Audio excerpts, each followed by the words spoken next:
Fala pessoal, eu sou Mauro, economista do Porquê, e começa agora mais um episódio do Economista em Tudo.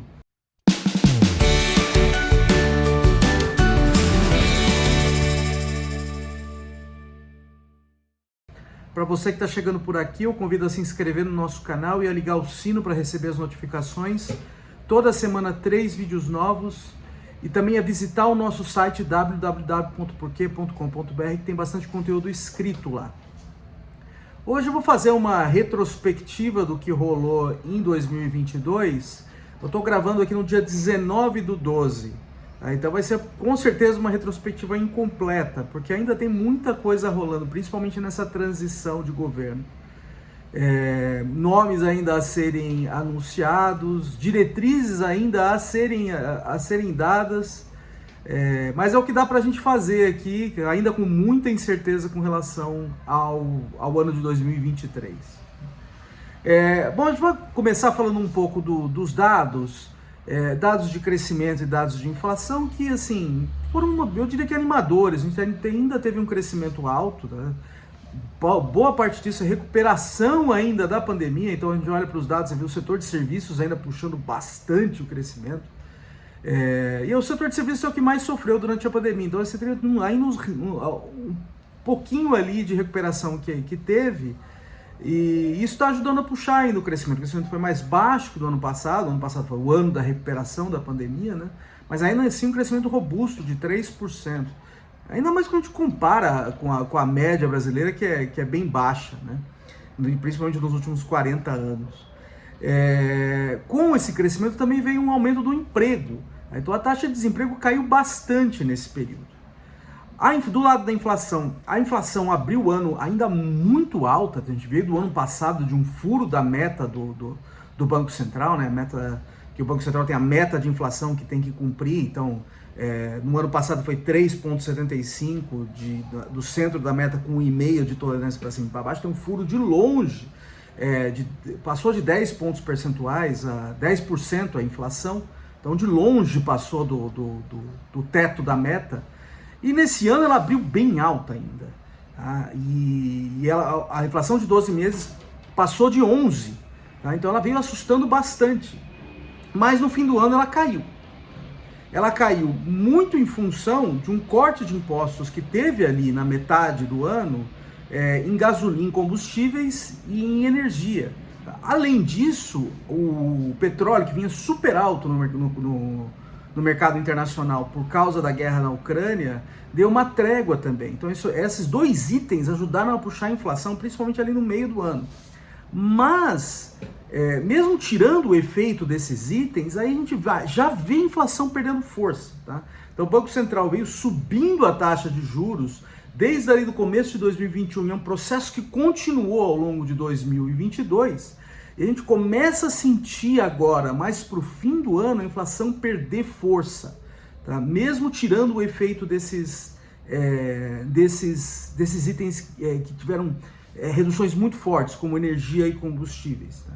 Então as notícias principalmente do lado do crescimento e do emprego, e principalmente a inflação mais para o meio e fim do ano, são boas, tá? Mesmo assim, a inflação continua preocupando. Mesmo com todas essas quedas, hoje a inflação de 12 meses já está abaixo de 6, ainda assim você vai ter um furo da meta do Banco Central. Então a meta do Banco Central para esse ano, a meta da inflação, era 3,5 com 1,5 de tolerância para cima e para baixo. Então o teto desse intervalo tem 5. Então a inflação ainda assim teve que ficar acima de 5. Mas assim, o furo vai ser menor. E para o ano que vem, eu vou falar no próximo vídeo que a gente espera para o ano que vem. Para o ano que vem a situação ainda não é confortável, tá? Então o que a gente observa? Então agora, o que a gente falando agora do lado do Banco Central, do lado da Selic, da taxa de juros. A gente vê uma continuação dos aumentos agressivos, principalmente ali no começo do ano, de Selic do lado do Banco Central. Então o Banco Central subindo o juro ainda de maneira bastante agressiva, já passando de 2 dígitos ali no começo do ano. E é um processo que continua até o meio do ano, tá? Então até o meio do ano a Selic chega a bater a 13,75, e a partir dali o Banco Central vem mantendo a taxa de juros, mesmo com a inflação ainda dando uma certa trégua, mas ainda preocupando. A ideia do Banco Central é que já subiu bastante e como política monetária tem defasagens, então deve começar a fazer um efeito mais forte agora, nesse ano, né, no segundo semestre desse ano, e para o ano que vem. Então entende que já subiu bastante e que deve parar. Então quanto tempo vai ficar parado ainda está incerto, mas já está parado aí já desde ali de agosto, 3 reuniões seguidas parada. Então a gente vai encerrar o ano com 13,75, que é uma taxa de juros alta, tá? Mas pelo menos parou de subir. Tá? Parou de subir porque entende que já começou a fazer o efeito na inflação que empurra ela para baixo. Tá? O custo disso é um custo que você sacrifica emprego, sacrifica crescimento. Então já para o fim do ano a gente já começa a ver aquele processo de crescimento que eu falei ali ao longo do ano já perder força. Então o último dado que a gente tem de crescimento, que é o terceiro trimestre de 2022, já veio mais fraco. E a tendência é continuar mais fraco aí para os próximos trimestres. A gente tem um ano mais complicado no ano que vem do lado do crescimento. A gente fala mais sobre isso no próximo vídeo, que é o vídeo sobre perspectivas. Então, do lado da política monetária, a gente já começa a observar isso. É uma subida agressiva da taxa de juros, política monetária bem apertada, e uma continuação desse juro alto, mas pelo menos parou de subir porque entende-se que já começou a fazer os efeitos. Do lado do setor externo, a gente vê bem complicado o setor externo, principalmente impactando a economia brasileira, né? A economia internacional sofrendo os efeitos ali da guerra da Ucrânia. A inflação global ainda continua alta. E o resultado disso é a gente olhar para bancos centrais de países desenvolvidos subindo taxas de juros de maneira agressiva. Então eles demoraram muito para reagir a isso. O Banco Central Brasileiro já reagiu a isso lá no começo de 2021 e vem subindo. Então eles iniciaram um processo meio atrasados. E o resultado disso é juro alto no mundo hoje. Isso é uma coisa que é complicado para economias emergentes, em particular para a economia brasileira. Além disso, você vê a China ainda, a China principal parceiro comercial, capengando a economia chinesa, principal parceiro comercial da economia brasileira, né, e de grande parte das economias do mundo. A China, crescimento baixo, ainda mais quando comparado aos anos recentes, crescimento absurdo na China. Você tem essas restrições draconianas na China para tentar combater surtos de Covid. E além disso, você vê ainda a China mostrando fragilidades do setor imobiliário. Então, e é uma coisa que deve continuar aí no próximo ano. Então, do lado do setor externo, a gente vê um lado bastante complicado e é algo que não deve ajudar a economia brasileira no ano que vem. Então, uma coisa super importante que aconteceu, eu diria mais importante que aconteceu nesse ano, que impactou muito a economia, foram as eleições. E as eleições, elas tiveram ligadas a uma deterioração muito forte no arcabouço fiscal das contas públicas da economia brasileira.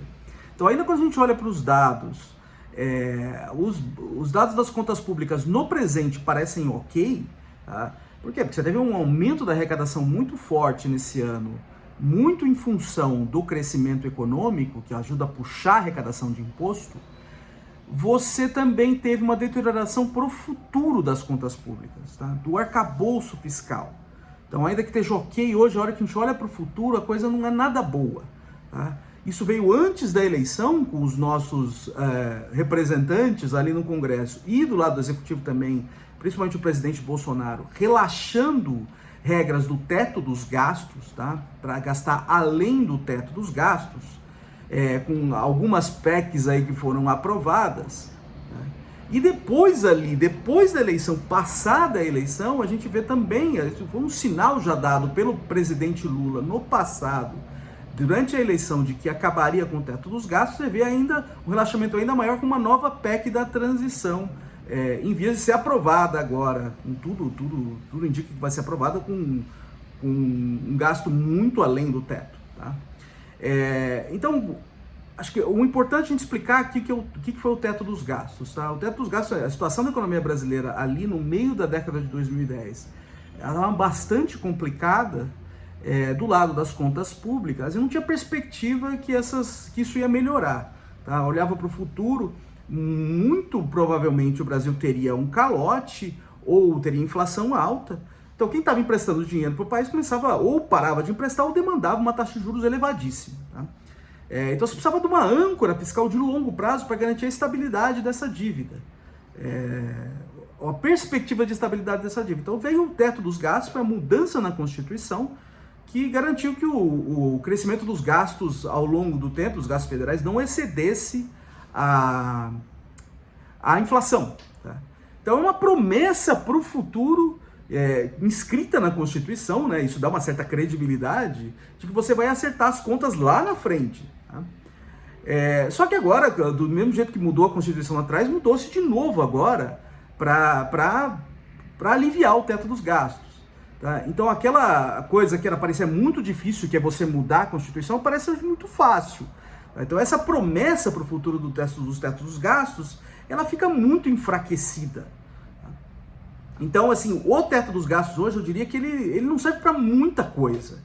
Então falar que vai acabar com o teto dos gastos não é uma coisa muito assim, importante, eu diria. Porque eu acho que para mim ele já acabou.